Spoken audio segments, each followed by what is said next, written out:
ಸದಸ್ಯ ಮಾಡಿದಿರಿ ಪತ್ರಕರ್ತರ ಸಂಘದಿಂದ ಧನ್ಯವಾದ. 40 ವರ್ಷ ಆದಮೇಲೆ ಮೈಸೂರು ಪತ್ರಕರ್ತರಿಗೆ MLC ಸಿಕ್ಕಿದ್ದು ತುಂಬ ಸಂತೋಷ ಆಗಿದೆ. ಧನ್ಯವಾದಗಳು. ಹಿಂದೆ ಯಾರಿಗಾರ ಸಿಕ್ಕಿತ್ತಾ? ರಾಮಣ್ಣನ ಸಿಕ್ಕಿತ್ತು, ಕುಂಟರಾಮಣ್ಣ. ಅವನು ಆಕ್ಟಿವ್ ಪಾಲಿಟಿಷಿಯನ್ ಆಲ್ಸೋ. ಕುಂಟರಾಮಣ್ಣವರು ಆಕ್ಟಿವ್ ಪಾಲಿಟಿಷಿಯನ್ಸ್. ಇವರು ಪಾಲಿಟಿಕ್ಸ್ನಲ್ಲಿ ಇಲ್ಲದೆ ವರ್ಕಿಂಗ್ ಜರ್ನಲಿಸ್ಟ್ ಆಗಿ ಆಕ್ಟಿವ್ ಪಾಲಿಟಿಷಿಯನ್ ಮಾಡ್ಕೊತೀರಿ. ಆಕ್ಟಿವ್ ಪಾಲಿಟಿಷಿಯನ್ ಮಾಡ್ಕೊತೀರಾ? It is for him to take a decision. ಹಾಸನಲ್ಲಿ ನಿನ್ನೆ ಒಂದು ಮೇಜರ್ ಆಕ್ಸಿಡೆಂಟ್ ಆಗಿದೆ. ಇತರ ಆಕ್ಸಿಡೆಂಟ್ಸ್ನ ಪ್ರಿವೆಂಟ್ ಮಾಡಲಿಕ್ಕೆ ಸ್ಟೇಟ್ ಗೌರ್ಮೆಂಟ್ ಏನು ಮೆಜರ್ಸ್ ತಗೊಳುತ್ತೆ ಮತ್ತು ಪರಿಹಾರ? ಅಲ್ಲಪ್ಪ, ಆಕ್ಸಿಡೆಂಟ್ಗಳು ರಸ್ತೆಯಲ್ಲಿ ನಾವು ರೋಡ್ ಸೇಫ್ಟಿ ಕಾನೂನುಗಳನ್ನು ಮಾಡಿದ್ದೀವಿ. ಡ್ರೈವರ್ಗಳು ಅವರ ತಪ್ಪುಗಳಿಂದ ಆಕ್ಸಿಡೆಂಟ್ಗಳಾದರೆ ಸರ್ಕಾರ ಹೆಂಗೆ ಹೊಣೆಗಾರಿಕೆ ಮಾಡ್ತದೆ? ಎಲ್ಲಿ ಪ್ರಿವೆಂಟಿವ್ ಮೆಜರ್ಸ್ ಎಲ್ಲ ತಗೋತೀವಿ. ನಿನ್ನೆ ಲಾರಿ ಒಂದು ಕ್ಯಾಂಟರ್ ಆಕ್ಸಿಡೆಂಟ್ ಆಗಿ ಒಳಗಡೆ ನುಗ್ಗಿರೋದು. ಪಾಪ ನಾನು ಅವರಿಗೆ ಸತ್ತವರಿಗೆ ಗೌರವ ಸೂಚಿಸ್ತಕ್ಕಂಥ ಕೆಲಸ ಮಾಡ್ತೀನಿ. ಅವರು ಕುಟುಂಬದ ವರ್ಗದವರಿಗೆ ಅವರು ಸಾವಿನ ದುಃಖ ಭರಿಸ್ತಕ್ಕಂಥ ಕೆಲಸ. ನಾನು ಎಲ್ಲ ಕೃಷ್ಣ ಬೈರೇಗೌಡನಿಗೆ ಬೆಳಗ್ಗೆ ಹೋಗಿ ಅವನ್ನೆಲ್ಲ ಭೇಟಿ ಮಾಡಿ ಪರಿಹಾರ ಘೋಷಣೆ ಮಾಡುವಂತ ಹೇಳಿದ್ದೇನೆ. Krishna Byregowda district in charge minister, ಅವ್ರಿಗೆ ಹೋಗಿ ಹೇಳಿದ್ದೆ. ಅವ್ರು ಹೋಗಿ ಮಾಡಿದ್ದಾರೆ. 5 ಲಕ್ಷ ಮಾಡಿದ್ದಾರೆ, ಬಟ್ ಬಿಜೆಪಿ 10 ಲಕ್ಷ ಆಗಬೇಕು ಅಂತ ಕೇಳಿಲ್ಲ. 10 ಲಕ್ಷ ಪರಿಹಾರ ಅವ್ರು ಎಷ್ಟು ಕೊಟ್ಟಿದ್ರು? Central government 2 lakhs. Central government PM 2 lakh announce ಮಾಡಿದ್ದಾರೆ. ಸೊ ಇವ್ರು 5 ಲಕ್ಷ ಮಾಡಿದ್ರೆ 10 ಲಕ್ಷ ಮಾಡಿರ್ತಾರೆ. ಸರಿಯಪ್ಪ, ಇವ್ರ ಕಾಲದ ಅಧಿಕಾರದಲ್ಲಿ ಇದ್ರಲ್ಲ, ಆಗ ಎಷ್ಟು ಮಾಡಿದ್ರು ಕೇಳ್ದೇನಪ್ಪ ಅದನ್ನ? ಮತ್ತೆ ಮಾಡಿಲ್ವಲ್ಲ ಅವರು. ಹೆಚ್ಚಾಗಿ ಕೊಟ್ಟಿದ್ರೆ ಪರವಾಗಿಲ್ಲ ಅಂತ ಅನ್ಬೋದಾಗಿತ್ತು. ಪರಿಹಾರ ಕೊಡೋದು ಅವ್ರನ್ನ ಸತ್ತದವ್ರಿಗೆ ನಾವು ವಾಪಸ್ ತರ್ತೀವಿ ಅಥವಾ ಅದಕ್ಕೆ ಪರಿಹಾರ ಅಂತಲ್ಲ. ಇದು ಸರ್ಕಾರ ಮೊದಲಿಂದಲೂ ಕೂಡ ಕೊಡ್ತಾ ಬಂದಿದೆ. ಅವರ ಕುಟುಂಬ ವರ್ಗದವರಿಗೆ ಅವರಿಗೆ ಸಾಂತ್ವನ ಹೇಳಲಿಕ್ಕೋಸ್ಕರವಾಗಿ ಈ ಥರದ್ದು ಮಾಡ್ತೀವಿ. ಹಾಗಂತೇಳಿ ಸಾವಿಗೆ ಸಮಾನ ಅಂತಲ್ಲ ಪರಿಹಾರ. ಈಗ ಬಿಜೆಪಿ ಅಂತಲ್ಲ ಸರ್, ಎಲ್ಲರೂ ಕೂಲಿ ಕಾರ್ಮಿಕರು ಮತ್ತೆ ಮನೆಗೆ ಇಂಜಿನಿಯರಿಂಗ್ ವಿದ್ಯಾರ್ಥಿಗಳಿದ್ರು, ಹಾಗಾಗಿ ಸರ್ಕಾರ ಏನಾದ್ರನ್ನ ಪರಿಗಣಿಸುತ್ತಾ ಅಂತ. ಬಿಜೆಪಿ ಬೇಡ ಸರ್, ಬಿಜೆಪಿ ವಿಚಾರ ಅಲ್ಲ. ಕೂಲಿ ಕಾರ್ಮಿಕರಿದ್ರು, ವಿದ್ಯಾರ್ಥಿಗಳಿದ್ರು ಅಂತ ಜಾಸ್ತಿ ಮಾಡ್ತಾರೆ ಸರ್ಕಾರ ಅಂತ. ಈಗ ಸರ್ಕಾರ ಆಕ್ಸಿಡೆಂಟ್ ಆದವ್ರಿಗೆ 5 ಲಕ್ಷಗಳನ್ನ ಕೊಡ್ತೀವಿ, ಗೊತ್ತಾಯ್ತಾ? ಸತ್ತದವ್ರಿಗೆ, ಆಕಸ್ಮಿಕವಾಗಿ ಸತ್ತದವ್ರಿಗೆ 2 ಲಕ್ಷ ಕೊಡ್ತೀವಿ. ಇವ್ರಿಗೂ ಕೂಡ 5 ಲಕ್ಷ ರೂಪಾಯಿ ಅನೌನ್ಸ್ ಮಾಡಿದ್ವಿ. ಸ್ಪೆಷಲ್ ಕೇಸ್ ಅಂತ ಕನ್ಸಿಡರ್ ಮಾಡ್ಬೋದಾ ಸರ್? ಯಾಕಂದ್ರೆ ಕೂಲಿ ಕಾರ್ಮಿಕರು ವಿದ್ಯಾರ್ಥಿಗಳ ಹೆಚ್ಚಿನ ಸಂಖ್ಯೆಯಲ್ಲಿ ಇದ್ದಾರೆ ಅಂತ ಹೇಳಿ ಸರ್, ಮತ್ತೆ ಆರ್ಥಿಕವಾಗಿ ಹಿಂದುಳಿದ ಮಕ್ಕಳುಗಳೇ ಜಾಸ್ತಿ ಇದ್ದಾರೆ ಅಂತ. ಎಲ್ಲ ಆರ್ಥಿಕವಾಗಿ ಹಿಂದುಳಿದವ್ರೆ ಅಂತಲೇ ಕೊಡೋದು ಪರಿಹಾರ. ಸ್ಪೆಷಲ್ ಕನ್ಸಿಡರೇಷನ್ ಆಗುತ್ತಾ ಅಂತ ಸರ್ಕಾರದಿಂದ? ಈಗ ಒಬ್ರು ಕೊಡೋಕೆ ಬರಲ್ಲ. ಇದು it's not A question of ಒಬ್ಬರಿಗೆ ಕೊಡೋದು ಇನ್ನೊಬ್ಬರಿಗೆ ಕೊಡದೇ ಇರೋಕ್ಕಂಗ. ಎಲ್ರಿಗೂ ಈಕ್ವಲ್ ಆಗಿ ಕೊಡಬೇಕು. ಅದೇ ಯಾವಾಗ ಅಲ್ಲಿ ಗಲಾಟೆ ಆಯ್ತಿದ್ದಾಗ ಹೋಗಲಿಲ್ಲ ಇವರು. ಈಗೆಲ್ಲ ಗಲಾಟೆ ಎಲ್ಲ ಕಡಿಮೆ ಆದಮೇಲೆ ಹೋಗಿದ್ದಾರೆ. ಯಾಕೆ ಹೋಗಲಿಲ್ಲ ಅವರು? ಇಷ್ಟು ವರ್ಷ 7 ವರ್ಷದಿಂದ ಆಯ್ತಲ್ಲ, 7 ವರ್ಷದಿಂದ ಯಾಕೆ ಹೋಗಲಿಲ್ಲ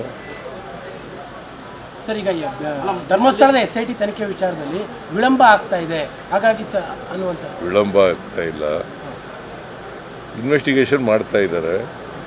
ಸರ್ಕಾರ ಇನ್ವೆಸ್ಟಿಗೇಷನಲ್ಲಿ ಇಂಟರ್ಫಿಯರ್ ಆಗಲ್ಲ. ಬಟ್ ಹಾಗಂತೇಳಿ ಅನಗತ್ಯವಾಗಿ ವಿಳಂಬ ಮಾಡೋಂಗಿಲ್ಲ. ವಿಳಂಬ ಆಗ್ತಾ, ನನಗೆ ಗೊತ್ತಿರೋ ಮಟ್ಟಿಗೆ ವಿಳಂಬ ಆಗ್ತಾ ಇಲ್ಲ. ದಸರಾ ಉದ್ಘಾಟಕರ ವಿಚಾರ ಕಾನೂನು ಸಮರಕ್ಕೆ ದಸರಾ ಉದ್ಘಾಟಕರ ವಿಚಾರವಾಗಿ ಕಾನೂನು ಸಮರವನ್ನ ಮಾಡ್ತಾ ಇದ್ದಾರೆ. ಕೋರ್ಟ್ನಲ್ಲಿ ಅರ್ಜಿ ಸಲ್ಲಿಸುವಂತ ಕೆಲಸ ಆಗಿದೆ. ಅವರು ಉದ್ಘಾಟನೆಗೆ ಅವಕಾಶ ಕೊಡಬಾರ್ದು. ಮಾಡಲಿ ಪಾಪ, ಕೋರ್ಟ್ನಲ್ಲಿ ಇತ್ಯರ್ಥ ಆಗಲಿ. ಅಲ್ಲ, ಕೋರ್ಟ್ಗೆ ಹೋಗುವಂತ ವಿಚಾರ ಹೋಗೋಣ. ಕೋರ್ಟ್ಗೆ ಹೋಗುವಂತ ವಿಚಾರಗಳ ಇವು ಅಥವಾ ಗೊತ್ತಿಲ್ಲ. ಈ ಕೋರ್ಟ್ಗೆ ಹೋಗಿರೋರು ಯಾರು? PIL ಸಲ್ಲಿಸಿದ್ದಾರೆ ಮಾಜಿ ಸಂಸದರು ಪ್ರತಾಪ್ ಸಿಂಹ. ಅವ್ರನ್ನ ಕೇಳಪ್ಪ. ಇಮಿಡಿಯೇಟ್ ತಗೋಬೇಕಾದ ಅಗತ್ಯ ಇಲ್ಲ ಅಂತ ಕೂಡ ಕೋಟೆ ಹೇಳಿದೆ. ಕೋಟೆನೆ ಇಮಿಡಿಯೇಟ್ ತಗೋಬೇಕು ಅಂತ ಏನಿಲ್ಲ. ಅದ್ರ ಒಂದು ಧರ್ಮದ್ದಲ್ಲ ಅದು ಕಾರ್ಯಕ್ರಮ, ಅದು ಸಾಂಸ್ಕೃತಿಕವಾಗಿ ನಡೀತಾ ಇರ್ತಕ್ಕಂಥ ಒಂದು ಕಾರ್ಯಕ್ರಮ. ಮತ್ತು ಎಲ್ಲ ಜನರು ಕೂಡ ಅದರಲ್ಲಿ ಪಾರ್ಟಿಸಿಪೇಟ್ ಮಾಡ್ತಕ್ಕಂಥ ಕಾರ್ಯಕ್ರಮ. ಇದು ಒಂದು ನಾಡ ಹಬ್ಬ. ಇಂಥದೇ ಧರ್ಮದವರು ಭಾಗವಹಿಸಬೇಕು, ಇಂಥ ಧರ್ಮದವರು ಭಾಗವಹಿಸಬಾರ್ದು ಅಂತ ಇಲ್ಲ. ಈ ಹಬ್ಬದಲ್ಲಿ ಇದು ಸಾರ್ವತ್ರಿಕವಾಗಿರ್ತಕ್ಕಂಥ ಒಂದು ಹಬ್ಬ. ಈ ಹಬ್ಬದಲ್ಲಿ ಎಲ್ಲ ಜಾತಿಯವರು ಎಲ್ಲ ಧರ್ಮದವರು ಭಾಗವಹಿಸಬೇಕು. ಬಿಜೆಪಿ ಅವ್ರ ಮೇಲೆ ಬ್ಯಾಕ್ ಟು ಬ್ಯಾಕ್ FIRಗಳು 3 ದಿನದಲ್ಲೂ ಕೂಡ ಆಗ್ತಾ ಇರೋದು. ಸಿ ಟಿ ರವಿ ಇರ್ಬೋದು, ಯತ್ನಾಳ್ ಇರ್ಬೋದು, ಎಲ್ಲರ ಮೇಲೂ ಆಗ್ತಾ ಇದ್ದಾವೆ. ಇದು ರಾಜಕಾರಣ ಅನ್ನುವಂಥದ್ದು. ರಾಜಕಾರಣ ಮಾಡೋಕ್ಕೆ ಹೋಗೋದಿಲ್ಲ. ಅವರು ಬಾಯಿಗೆ ಬಂದಾಗ ಮಾತಾಡಿದ್ರೆ ಕ್ರಿಮಿನಲ್ ಪ್ರಚೋದನಾಕಾರಿಯಾದಂಥ ಭಾಷಣ ಮಾಡಿದ್ರೆ ಏನು ಮಾಡಬೇಕಾಗುತ್ತೆ? ನೆಮ್ಮದಿ ಶಾಂತಿಯನ್ನು ಕಾಪಾಡ್ತಕ್ಕಂಥದ್ದು ಅತ್ಯಂತ ಅವಶ್ಯ ಅಲ್ವಾ? ಕಾಪಾಡಲಿಕ್ಕೋಸ್ಕರವಾಗಿ ಪ್ರಚೋದನಕಾರಿ ಭಾಷಣ ಯಾರು ಮಾಡ್ತಾರೆ ಅವ್ರ ಮೇಲೆ ಕ್ರಮ ತಗೊಳ್ತೀವಿ. ಇದು ರಾಜಕಾರಣ ಅಲ್ಲ. ಅಲ್ಲ, ನಿಮ್ಮ ಮೇಲೆ ಒಂದು ಪೋಸ್ಟ್ ಹಾಕಿದ್ರು ಅನ್ನೋ ಕಾರಣಕ್ಕೋಸ್ಕರವಾಗಿನೇ ಇನ್ನೊಬ್ರು ಅರೆಸ್ಟ್ ಕೂಡ ಆಗಿದ್ದಾರೆ. ವಿಕ್ರಮ್ ಇವರು ನಿಮ್ಮ ಮೇಲೆ ಒಂದು ಪೋಸ್ಟ್ ಹಾಕಿದ್ರು ಅವರು, ಅಂದರೆ ನಿಮ್ಮ ಭಾವಚಿತ್ರವನ್ನು ತಿರ್ಚು ಅಂತ, ಅವ್ರನ್ನೂ ಕೂಡ ನಿನ್ನೆ ಅರೆಸ್ಟ್ ಮಾಡಿದ್ದಾರೆ. ಇದು ಹಿಂದೂ ಪರ ಸಂಘಟನೆಗಳ ಮೇಲೆ ಮಾಡ್ತಾರೋ ಇದು ಅನ್ನೋಂಥದ್ದು. ಹಿಂದೂ ಪರ ನಾನು ಹಿಂದೂ ಅಲ್ವಾ? ನಾನು ಯಾರು? ನಾನು ಹಿಂದೂನೇ. ನನ್ನ ಹೆಸರಿನಲ್ಲಿ 2 ದೇವರುಗಳಿದ್ದಾವೆ, ಈಶ್ವರ ವಿಷ್ಣು 2 ದೇವರುಗಳಿದ್ದಾವೆ. ಗೊತ್ತಾ ನಿನಗೆ? ಸಿದ್ಧ ಅಂದರೆ ಈಶ್ವರ, ರಾಮ ಅಂದರೆ ವಿಷ್ಣು, 2 ಹೆಸರುಗಳಿದ್ದಾವೆ, 2 ದೇವರುಗಳಿದ್ದಾವೆ. ಸರ್, ಈಗ Maharashtra CM Almatti dam height ಮಾಡಲಿಕ್ಕೆ ಅಪೋಸ್ ಮಾಡಿದ್ದಾರೆ. ಒಂದು ಕಡೆ Maharashtra CM Almatti dam height ಮಾಡಲಿಕ್ಕೆ ಅಪೋಸ್ ಮಾಡಿದ್ದಾರೆ, ಇನ್ನೊಂದು ಕಡೆ ಮಹದಾಯಿಗೆ ಗೋವಾ, ಇನ್ನೊಂದು ಕಡೆ ಮೇಕೆದಾಟಿಗೆ ತಮಿಳುನಾಡು ಅಪೋಸ್ ಮಾಡುತ್ತೆ. ಟ್ರಿಬ್ಯುನಲ್ಲೇ ಕೊಟ್ಟಿರ್ತಕ್ಕಂಥದ್ದು 519 ಮೀಟ್ರಿಂದ 524 ಮೀಟ್ರ್ವರೆಗೆ ಏರಿಸಿ ಅಂತ ಟ್ರಿಬ್ಯುನಲ್ ಹೇಳಿರೋದು. 2010ರಲ್ಲಿ ಹೇಳಿರೋದು. 15 ವರ್ಷ ಆಯಿತು. ಅದು ರಾಜಕಾರಣಕ್ಕೋಸ್ಕರ ಮಾಡ್ತಾ ಇದ್ದಾರೆ ಅಷ್ಟೇ. ಇಲ್ಲ ಸರ್, ಒಂದು ಕಡೆ ಗೋವಾ ಮಹದಾಯಿನ ಅಪೋಸ್ ಮಾಡುತ್ತೆ, ಇನ್ನೊಂದು ಕಡೆ ತಮಿಳುನಾಡು ಮೇಕೆದಾಟನ್ನು ಅಪೋಸ್ ಮಾಡುತ್ತೆ. ಅದಕ್ಕೆ ಪ್ರೈಮ್ ಮಿನಿಸ್ಟ್ರು ಹೇಳಬೇಕು ಅವ್ರಿಗೆ. BJP ಚೀಫ್ ಮಿನಿಸ್ಟ್ರುಗಳು ಅವರು, ಪ್ರೈಮ್ ಮಿನಿಸ್ಟರ್ ಹೇಳಬೇಕು. ಮೇಕೆದಾಟಿಗೆ ಸ್ಟಾಲಿನ್ ಅಪೋಸ್ ಮಾಡ್ತಾರೆ, ಮೇಕೆದಾಟಿಗೆ ತಮಿಳುನಾಡು ಸ್ಟಾಲಿನ್ ಅಪೋಸ್ ಮಾಡ್ತಾರೆ. ಯಾರೇ ಆಗಲಿ ಬಾರಪ್ಪ, BJP ಪ್ರೈಮ್ ಮಿನಿಸ್ಟರ್ ಯಾರು? ದೇಶದ ಪ್ರೈಮ್ ಮಿನಿಸ್ಟರ್ ಯಾರು? ಮೋದಿ ಇಲ್ಲ. ಹೇಳಬೇಕು ಅವರು. ಸರ್, ಈಗ ಪ್ರಚೋದನಕಾರಿ ಹೇಳಿಕೆ ಕೊಡೋದ್ರಿಂದ ಪ್ರತಾಪ್ ಸಿಂಹ ಅವ್ರನ್ನ ಗಡೀಪಾರು ಮಾಡಿ ದಸರಾ ಮುಗಿಯೋದ್ರ ಬಗ್ಗೆ ಅಂತ ಕೆಲವು ಸಂಘಟನೆಗಳು ಒತ್ತಾಯ ಮಾಡಿದ್ದಾರೆ. ಪೊಲೀಸ್ನವ್ರು ಕ್ರಮ ತಗೋತಾರೆ, ಅದ್ರ ಬಗ್ಗೆ ನಾನು ಹೇಳಕ್ಕೆ ಹೋಗಲ್ಲ. ಅವರು ಶಾಂತಿ ಭಂಗ ತರ್ತಕ್ಕಂಥ ಕೆಲಸ ಮಾಡಿದ್ರೆ ಪೊಲೀಸ್ನವ್ರು ಕ್ರಮ ತಗೋತಾರೆ. ಹೊಸ ಜಾತಿಗಳು ಸೇರ್ಪಡೆ ಆಗ್ತಾ ಇದ್ದಾರೆ ಅಂತ ಬಿಜೆಪಿ ಜಾತಿ ಸಮೀಕ್ಷೆಯಲ್ಲಿ ಹೊಸ ಜಾತಿಗಳು ಸೃಷ್ಟಿ ಮಾಡ್ತಾ ಇದ್ದೀರಿ ನೀವು ಅಂತ, ಹೊಸ ಜಾತಿಗಳ ಸೃಷ್ಟಿ ಮಾಡ್ತಾ ಇದ್ದಾರೆ ಅವರು. BJP ಅವ್ರು ಮಾಡ್ತಾರೆ, ಕೇಂದ್ರ ಸರ್ಕಾರ ಮಾಡ್ತಾರಲ್ಲ ಜಾತಿ ಗಣತಿ, ಅದೇನು ಮಾಡ್ತಾರೆ?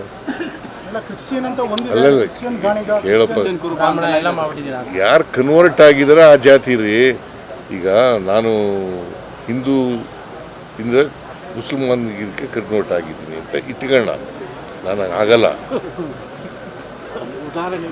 ಉದಾಹರಣೆಗೆ ಹೇಳ್ತಾ ಇದ್ದೀನಿ. ನೀವು ಆಗಿದ್ದೀರಿ ಅಂತ ಕ್ರಿಶ್ಚಿಯಾನಿಟಿ ನಾವು ಆಗಲ್ಲ ಇಟ್ಕೊಳ್ಳಿ ಅಂತ ಇಟ್ಕೊಳ್ಳೋಣ. ಹಂಗೆ ಉದಾಹರಣೆಗೆ ಹೇಳ್ತಾ ಇರೋದು, ಗೊತ್ತಾಯ್ತಾ? ಹಾಗಾದರೆ ನಾನು ಇನ್ನು ಮುಂದೆ ಕ್ರಿಶ್ಚಿಯಾನಿಟಿ ಅಲ್ವಾ, ಕ್ರಿಶ್ಚಿಯನ್ ಅಲ್ವಾ?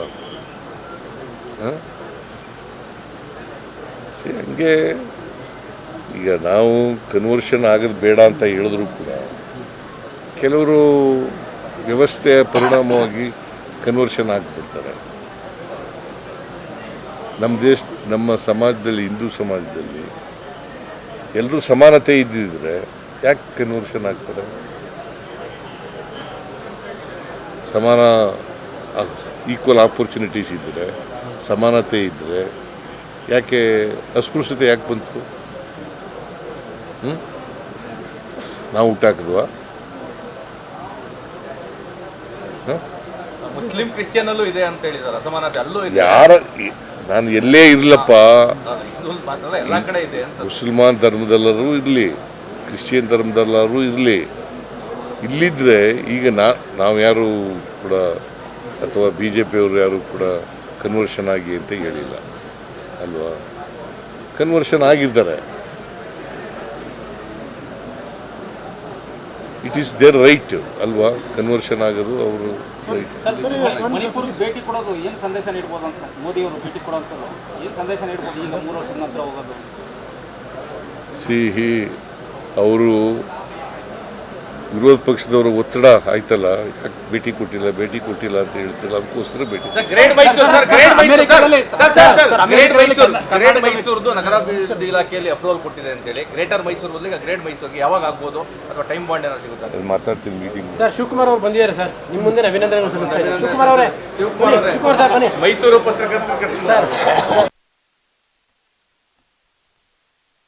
ಹೆಚ್ಚಿನ ವಿಡಿಯೋಗಳಿಗೆ ಪ್ರತಿಧ್ವನಿ ಯೂಟ್ಯೂಬ್ ಚಾನೆಲ್ ಸಬ್ಸ್ಕ್ರೈಬ್ ಮಾಡಿ, ಬೆಲ್ ಐಕಾನ್ ಕ್ಲಿಕ್ ಮಾಡಿ.